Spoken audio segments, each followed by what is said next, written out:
गौतम अडानी के मोदी कनेक्शन और George Soros से कांग्रेस कनेक्शन पर हंगामे के बीच आज भी संसद के दोनों सदनों में गतिरोध बना रहा। आज लोकसभा की कार्रवाई शुरू होते ही विपक्षी सदस्यों ने प्रश्नकाल में अलग अलग विषयों पर चर्चा की मांग रखी। इस पर स्पीकर ओम बिरला ने कार्रवाई स्थगित कर दी। दोबारा कार्रवाई शुरू होने पर विपक्षी नेताओं ने नारेबाजी शुरू कर दी और सदन एक बार फिर बाधित हुआ। रविवार को बीजेपी ने अमेरिकी अरबपति जॉर्ज सोरोस और कांग्रेस के बीच देश विरोधी गठजोड़ का आरोप लगाया था। आज बीजेपी सदस्यों ने सदन में इस पर चर्चा की मांग की। वहीं विपक्षी सदस्य सरकार पर सदन को ना चलने देने का आरोप लगाते रहे। कांग्रेस अमेरिका में गौतम अडानी पर लगे आरोपों पर चर्चा की मांग कर रही है। साथ चीन के साथ विश्वास बहाली को लेकर भारत सरकार के बयान पर भी कांग्रेस चर्चा चाहती है। इस बीच छोटी पार्टियों के सदस्य हंगामे के चलते जरूरी सवालों के छूटने पर आपत्ति जता रहे हैं। कुल मिलाकर संसद का कामकाज राजनीतिक एजेंडे की भेंट चढ़ रहा है। इधर बीजेपी ने जॉर्ज सोरोस मामले पर कांग्रेस पर हमले तेज कर दिए हैं। आज संसदीय कार्य मंत्री किरण रिजिजू ने कहा कि यह मामला देश से जुड़ा हुआ है, इसलिए सबको एकजुट होकर इस पर चर्चा करनी चाहिए। I am very specific. What I meant is, when it comes to an issue which is having an impact adversely on India's interests, then all the political parties must stand together. George Soros and his foundation. It is not only George Soros. George Soros and many other elements who are working against India are to be countered unitedly by every citizen of India. That is my point. Whether it is Rahul Gandhi ji, Sonia Gandhi ji, or Shashi Tharoor ji, or anybody. I am not into any particular individual. इधर राज्यसभा में भी कार्रवाई हंगामे की भेंट चढ़ती रही और सदन बार बार स्थगित होता रहा। इस बीच सभापति जगदीप धनखड़ के साथ विपक्षी सदस्यों की नोकझोंक भी जारी रही। कांग्रेस अध्यक्ष और सदन में पार्टी के नेता मल्लिकार्जुन खड़गे ने कहा कि उन्हें सदन में बोलने का मौका नहीं मिलता। वहीं सभापति ने कहा कि उन पर इल्जाम लगाने की जगह सदस्य मूल विषय पर अपनी बात रखा करें।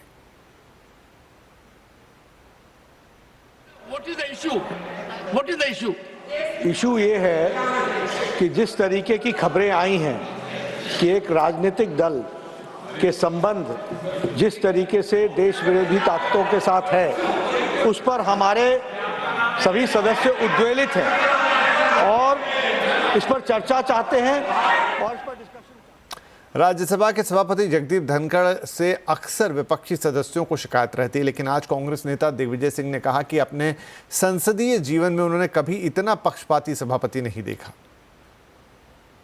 नियम के अंतर्गत आपने डिस्कशन चालू किया है, आपने कौन से नियम में इनको बोलने का अधिकार दिया है? हाउस ये आपका अवरोध कर रहे हैं और आप उनको अलाउ कर रहे हैं। बीजेपी ने कांग्रेस पर जॉर्ज सोरोस से कनेक्शन जोड़ते हुए गंभीर आरोप लगाए हैं। बीजेपी का कहना है कि जॉर्ज सोरोस अपने फाउंडेशन के जरिए भारत विरोधी एजेंडा चलाते हैं। कांग्रेस नेता सोनिया गांधी का संबंध ऐसे संगठन से है जिसकी फंडिंग जॉर्ज सोरोस का फाउंडेशन करता है। ये संगठन कश्मीर को भारत का हिस्सा नहीं मानता। यही नहीं, बीजेपी नेता निशिकांत दुबे ने कहा था कि जॉर्ज सोरोस और उनसे पैसा लेकर चलने वाले खोजी पत्रकारों के संगठन OCCRP ने विपक्ष के नेताओं से सांठ-गांठ कर रखी है। जब भी संसद सत्र का वक्त आता है, भारत विरोधी रिपोर्ट छापी जाती है और विपक्ष उसको लेकर हंगामा करता है। वो भारतीय अर्थव्यवस्था को चोट पहुंचाना चाहते हैं। साथ ही ये लोग प्रधानमंत्री नरेंद्र मोदी की छवि भी खराब करना चाहते हैं। आज भी बीजेपी ने इस मामले पर एक प्रेस कॉन्फ्रेंस की और कांग्रेस पर गंभीर आरोप लगाए। विपक्ष इसके ऊपर ईमानदारी से चर्चा नहीं चाहता है और इसलिए वो अपनी इन कारगुजारियों को छुपाने का जितना भी प्रयास कर ले, आज हम साफ साफ विपक्ष और विशेषकर कांग्रेस पार्टी से पूछना चाहते हैं कि ये forum for democratic leaders of Asia Pacific से आपका क्या संबंध है? साफ साफ बताइए।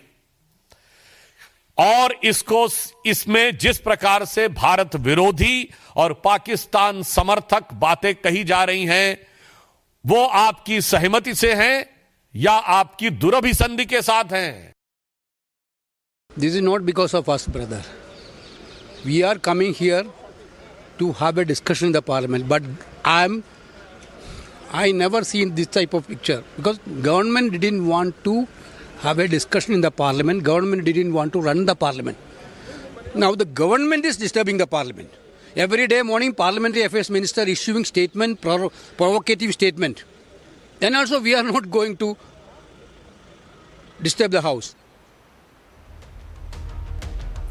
तो क्यों मचा है जॉर्ज सोरोस के नाम पर हंगामा और करता क्या है ये जॉर्ज सोरोस? आज आवाज अड्डा में इसी पर करेंगे बड़ी चर्चा। शाम 7:57 पर सोरोस का नाम संसद में संग्राम।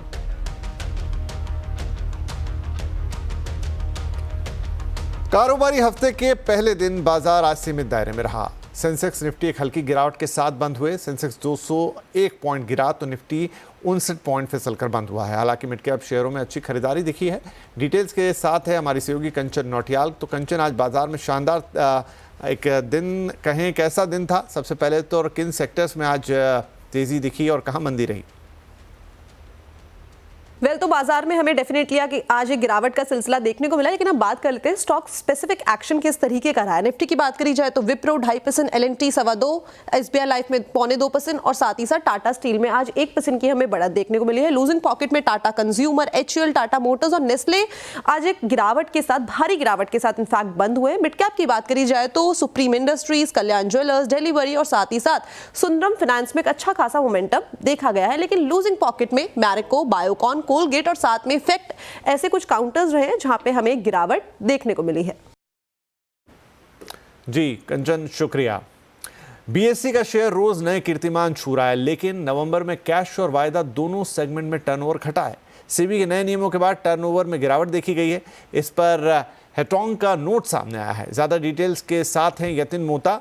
जी यतिन, क्या कहा गया है इसमें? ये जो डेटा है वो मंथ ऑन मंथ डेटा है। अक्टूबर को आप नवंबर से कंपेयर कर रहे हैं और दोनों ही अक्टूबर नवंबर में आपको वीकली ऑप्शंस का टर्नओवर डेटा रिफ्लेक्ट होता हुआ दिखाई पड़ रहा है।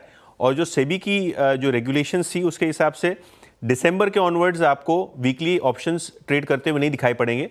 तो अक्टूबर नवंबर को हम दिसंबर से भी कंपेयर करेंगे, एक बार थोड़ा डेटा हमको मिलना शुरू हो जाएगा, क्योंकि अक्टूबर के भी अगर हम बात करें तो काफ़ी सीजनैलिटी यहाँ देखने को मिल रही है। अगर हम मंथ ऑन मंथ बात करें तो बीएसई ने 11% का डिप दिखाया है मंथ ऑन मंथ टर्नओवर को लेके। जो एवरेज डेली टर्नओवर है उनका एफएनओ में वो 11% तक गिरा है और एनएसई का 16% आपको यही टर्नओवर गिरता हुआ नजर पड़ा है। ओवरऑल इंडस्ट्री वॉल्यूम की अगर हम बात करें इक्विटी कैश में तो पूरी इंडस्ट्री का 6% मंथ ऑन मंथ टर्नओवर कम हुआ है। और अगर हम ओवरऑल बेसिस पे देखें तो बीएसई में आपको कैश का टर्नओवर ज़्यादा घटता हुआ नजर पड़ा है, डबल डिजिट में जो पीरियड की हम बात कर रहे हैं। हालांकि जो एक्चुअल इंपैक्ट, जैसे कि मैंने पहले कहा, वो आपको दिसंबर के महीने में दिखाई पड़ेगा, क्योंकि वीकली एक्सपायरी जो है अब दिसंबर से डिसकंटिन्यूड है। तो कितना नवंबर से दिसंबर आपको टर्नओवर घटने को देखने को मिल रहा है, क्योंकि अगर हम ब्रोकरेज की बात करें तो चाहे वो अपस्टॉक हो, चाहे वो एंजल वन हो, सभी ने अपने एनालिस्ट कॉल पे या इन्वेस्टर मीट्स में ये कहा है कि आगे जाकर टर्नओवर में कमी होगी, क्योंकि वीकली ऑप्शंस एक बड़ा रेवेन्यू जनरेटर है ब्रोकरेजेस के लिए भी और एक्सचेंजेस के लिए भी। तो ये देखा जाएगा दिसंबर में 10-15 दिन के बाद क्या हालत होती है ऑप्शंस के, वीकली ऑप्शंस के एब्सेंस में। लेकिन हाँ, उसके बिना भी अगर हम देख रहे हैं तो थोड़ा बहुत वॉलेटिलिटी के कारण नवंबर का टर्नओवर गिरता हुआ नजर पड़ा है। जी शुक्रिया यतिन। फूड डिलीवरी में डिस्काउंट के बाद अब एक नया लड़ाई सामने आ गई। अब स्विगी जोमेटो ने डाइन इन सर्विस की नींदें उड़ा दी हैं। National restaurant association of India ने NRAI ने रेस्टोरेंट मालिकों को एग्रीगेटर से सतर्क रहने के लिए कहा है। क्या है ये पूरा मामला, बताने के लिए हमारे साथ है हमारे संवाददाता रोहन सिंह। तो रोहन, फूड एग्रीगेटर्स और रेस्टोरेंट एसोसिएशन, इनमें अब लग रहा है 36 का आंकड़ा बन चुका है। इस बार क्या मुद्दा है?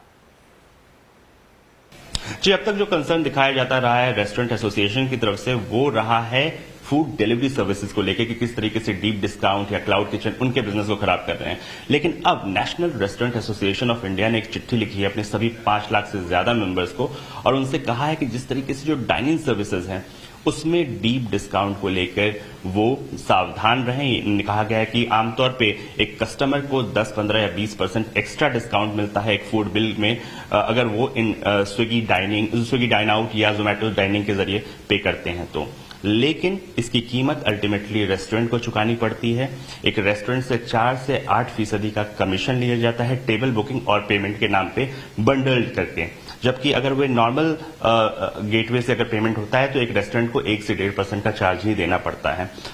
शॉर्ट टर्म में NRAI का कहना है कि रेस्टोरेंट्स को ये फायदा हो सकता है, लेकिन लॉन्ग टर्म में ये काफी ज्यादा नुकसान है, खासतौर पर इसलिए भी क्योंकि जो ग्राहकों का डेटा है वो पूरी तरह से इन एग्रीगेटर्स के पास चला जाता है। तो इन रेस्टोरेंट्स से कहा गया है कि वो तभी इन सर्विसेज को एक्सेप्ट करें अगर ये अनबंडल्ड फॉर्मेट में हो, यानी कि टेबल बुकिंग के लिए अलग चार्ज हो और पेमेंट के नाम पे अलग चार्ज हो। और कुल मिलाकर यह भी कहा गया है कि लॉन्ग टर्म में पूरे रेस्टोरेंट एसोसिएशन को इसको लेकर सावधान रहने की जरूरत है। जी रोहन, बहुत शुक्रिया इस जानकारी के लिए। दिल्ली के 40 स्कूलों को बम से उड़ाने की धमकी मिली है। एक ईमेल भेजा गया जिसके जरिए सभी प्रमुख स्कूलों को बम से उड़ाने की धमकी दी गई है। इन स्कूलों में Mother Mary school, British school, Salwan public school, Cambridge school जैसे नाम शामिल हैं। मेल भेजने वाले ने बम विस्फोट न करने के बदले $30,000 अमेरिकी डॉलर की भी मांग रखी है। सभी स्कूलों से बच्चों को आज इस घटना के बाद घर भेज दिया गया और स्कूल परिसरों की तलाशी ली गई, जिसमें किसी प्रकार की कोई विस्फोटक सामग्री के संकेत नहीं मिले। हालांकि स्कूलों में सुरक्षा और सतर्कता को बढ़ा दिया गया है। प्रधानमंत्री नरेंद्र मोदी ने आज जयपुर में rising Rajasthan global investment summit का उद्घाटन किया। समिट के दौरान पीएम ने कहा कि राजस्थान की विकास यात्रा में आज एक और अहम दिन है। देश और दुनिया से बड़ी संख्या में प्रतिनिधि और निवेशक यहां पधारे हैं। आज दुनिया का हर एक्सपोर्टर, हर इन्वेस्टर भारत को लेकर बहुत उत्साहित है। रिफॉर्म, परफॉर्म, ट्रांसफॉर्म के मंत्र पर चलते हुए भारत ने जो विकास किया है वो हर क्षेत्र में नजर आ रहा है। बता दें कि इस 3 दिवसीय सम्मेलन में 16 देशों और 20 अंतर्राष्ट्रीय संगठनों समेत 32 से ज्यादा देश हिस्सा ले रहे हैं। हमारी सरकार विकास भी विरासत भी इस मंत्र पर चल रही है और इसका बहुत बड़ा लाभ राजस्थान को हो रहा है। साथियों, राजस्थान राइजिंग तो है ही, रिलायबल भी है।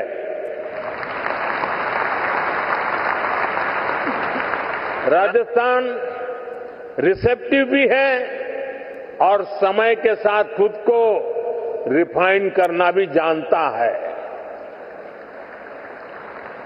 चुनौतियों से टकराने का नाम है राजस्थान। नए अवसरों को बनाने का नाम है राजस्थान। राजस्थान के इस आर फैक्टर में अब एक और पहलू जुड़ चुका है।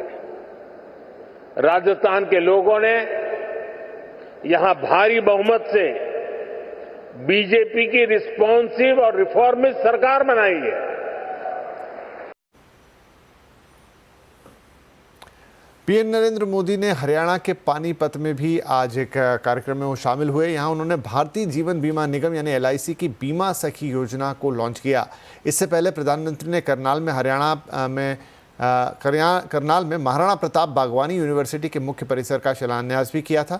देश भर की 18 से 70 वर्ष आयु की 1 लाख महिलाओं को आर्थिक रूप से सशक्त बनाने के लिए बीमा सखी योजना की शुरुआत की जा रही है। इस स्कीम में 10वीं पास महिलाओं को LIC एजेंट के रूप में प्रशिक्षित किया जाएगा और पहले साल 7,000 रुपये का स्टाइपेंड भी दिया जाएगा।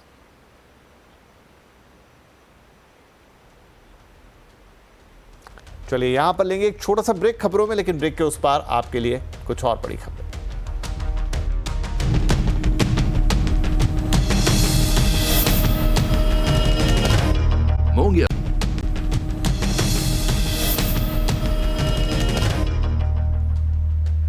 वेलकम बैक, आप देख रहे हैं आवाज समाचार। अब कुछ और खबरें। उत्तर प्रदेश के नोएडा में आज जेवर इंटरनेशनल एयरपोर्ट पर पहली बार फ्लाइट की लैंडिंग की गई। इंडिगो की A320 न्यू एयरक्राफ्ट को यहां पर लैंड किया गया। ये एक टेस्ट लैंडिंग थी। डिटेल्स लेते हैं अपने सहयोगी रोहन सिंह से। तो रोहन, आज एक टेस्ट लैंडिंग की गई जो कि एक सफल लैंडिंग बताई जा रही है, और क्या डिटेल्स हैं इसके दौरान, क्या क्या टेस्ट किया गया? और इसके साथ ही नोएडा इंटरनेशनल एयरपोर्ट ने अपनी पहली वैलिडेशन लैंडिंग कंप्लीट कर ली है। अब से थोड़ी देर पहले इंडिगो का A320 न्यू एयरक्राफ्ट ने यहां पे लैंडिंग की। वाटर कैनन के साथ उसका स्वागत किया गया। ये लैंडिंग इसलिए इंपॉर्टेंट है क्योंकि इसके डेटा को अगले कुछ दिनों तक एनालाइज किया जाएगा और उसी के आधार पर DGCA नोएडा इंटरनेशनल एयरपोर्ट को एरोड्रोम लाइसेंस देगी। इससे पहले 2 माइलस्टोन कंप्लीट किए जा चुके हैं। इंस्ट्रूमेंट लैंडिंग सिस्टम को टेस्ट किया जा चुका है, प्रेसिशन अप्रोच पाथ इंडिकेटर को टेस्ट किया जा चुका है और अब ये सक्सेसफुल लैंडिंग वैलिडेशन फ्लाइट है, इसे भी कंप्लीट कर लिया गया है और अगले साल अप्रैल से नोएडा इंटरनेशनल एयरपोर्ट अपनी पहली कमर्शियल फ्लाइट के लिए रेडी है। उससे पहले आज का जो डाटा है वो काफी ज्यादा इंपॉर्टेंट है इस सबको एनालाइज करने के लिए, और अगर सब कुछ सही रहा तो अगले कुछ दिनों में ही नोएडा इंटरनेशनल एयरपोर्ट को लाइसेंस मिल जाएगा। पहले फेज में 12 मिलियन पैसेंजर्स को हैंडल करने की क्षमता रखता है नोएडा इंटरनेशनल एयरपोर्ट, और ये जो रनवे जिस पे आज लैंडिंग हुई है ये लगभग 4 किलोमीटर लंबा है। तो आज इस लैंडिंग के बाद हम कह सकते हैं कि जो मेजर ऑपरेशनल हर्डल्स थे उसे कंप्लीट कर लिया गया है। अब इसके बाद जो पूरी तैयारी होगी, टर्मिनल बिल्डिंग भी बन के तैयार हो रहा है, इसके बाद जो पूरी तैयारी होगा वो होगा अगले साल इसके ऑपरेशन को शुरू करने पर। कैमरामैन गौरव त्यागी के साथ रोहन सिंह, नोएडा। सर्दियों की शुरुआत हो चुकी है और साथ ही बढ़ चुका है सीजनल बीमारियों का खतरा। तो सर्दियों में कैसे रहें दुरुस्त, इस पर कंज्यूमर अड्डा में आज होगी चर्चा। शाम 5:57 पर सर्दी की शुरुआत, सेहत की बात।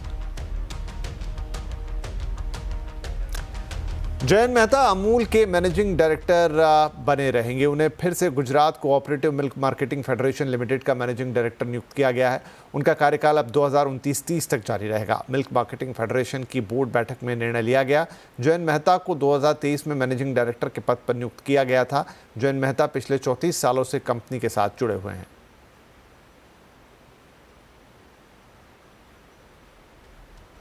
तो इस बुलेटिन में फिलहाल इतना ही, लेकिन CNBC आवाज़ पर खबरों का सिलसिला आपके लिए हमेशा जारी है। नमस्कार।